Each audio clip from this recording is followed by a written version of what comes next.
नाराजगी थी वो सिर्फ एक फीलिंग नहीं थी। इसका असर पूरे शहर पर लहरों की तरह फैलने लगा और यहीं से शुरू हुई आर्थिक गिरावट। सबसे पहली चोट पड़ी बिजनेस और नौकरियों पर। टैक्स का बोझ इतना ज्यादा था कि शहर में मौजूद नौकरियां 11,000 से घटकर सीधे 9,000 रह गईं। देखते ही देखते 2,000 नौकरियां गायब हो गईं। और फिर लोगों ने शहर छोड़ना शुरू कर दिया।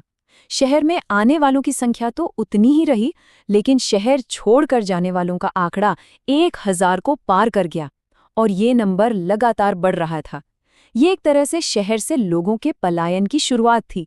तो मतलब साफ था, ये जो हाई टैक्स वाली पॉलिसी थी वो काम नहीं कर रही थी।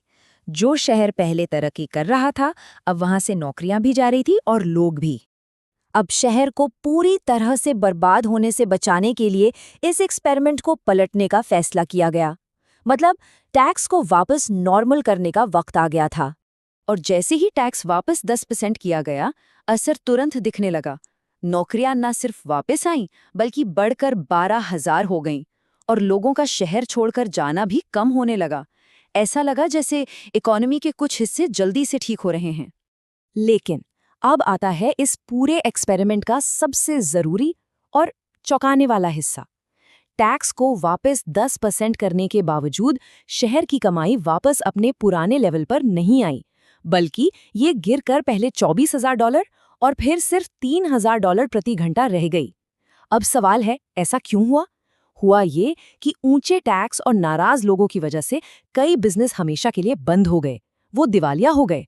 इसका मतलब ये हुआ कि शहर का जो टैक्स बेस था, यानी वो कुल कमाई जिस पर सरकार टैक्स ले सकती थी, वो ही हमेशा के लिए सिकुड़ गया। तो इस पूरे वर्चुअल एक्सपेरिमेंट से क्या सबक मिलता है? पहला, ऊंचे टैक्स से कम समय के लिए तो सरकारी खजाना भर सकता है, लेकिन दूसरा, ये लोगों की खुशी छीन लेता है। तीसरा, इस नाखुशी की वजह से नौकरियां खत्म होती हैं और लोग शहर छोड़ देते हैं। और चौथा, सबसे जरूरी सबक, अगर आप अपनी गलती सुधार भी लें, तो भी जो आर्थिक नुकसान हो चुका है वो शायद हमेशा के लिए रह जाए। तो आखिर में ये सिमुलेशन हमें एक बहुत बड़े और असली सवाल पर लाकर छोड़ देता है। दुनिया भर के असली शहर आखिर कैसे अपनी जरूरी सेवाओं जैसे स्कूल, अस्पताल के लिए पैसा भी जुटाते हैं और साथ ही एक ऐसा माहौल भी बनाते हैं जिससे लोग और बिजनेस उस शहर की तरफ खिंचे चले आएं, न कि वहां से दूर भागें। वाकई ये एक ऐसा सवाल है जिसका कोई आसान जवाब नहीं है।